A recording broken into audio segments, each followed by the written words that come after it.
Mesdames et messieurs, je voudrais aussi devant vous aborder un second point, celui de la mise en œuvre des mesures annoncées par le Président de la République hier soir. Dans quelques minutes, il sera midi. Et je l'ai annoncé hier soir, des mesures de confinement strictes, les plus strictes d'Europe, seront mises en œuvre. J'en ai détaillé le contenu. Permettez-moi de préciser à nouveau ces mesures qui doivent absolument être connues de nos concitoyens pour être respectées.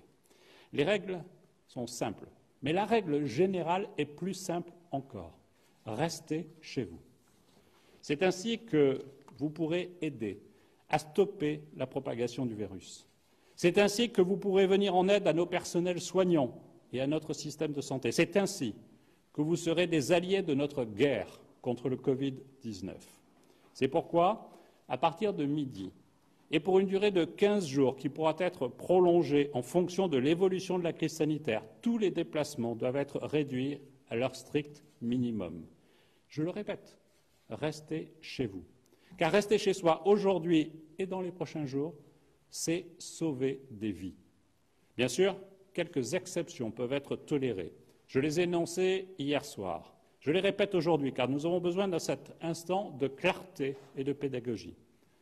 Pour les déplacements entre le domicile et le travail, notamment pour les personnes dont les activités ne peuvent être interrompues ni organisées sous forme de télétravail.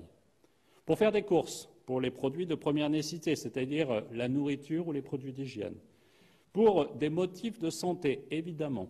Et par exemple, aller à la pharmacie. Mais j'invite les Français à bien avoir en tête que toutes les pharmacies resteront ouvertes pendant la totalité de la durée où les mesures que je viens d'évoquer seront mises en œuvre. Ne vous précipitez pas.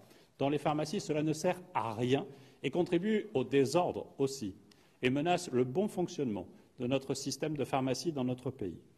Bien sûr, des exceptions sont aussi prévues pour les déplacements familiaux impératifs. Je dis bien là encore impératifs. Impératifs, par exemple, à l'assistance aux personnes vulnérables.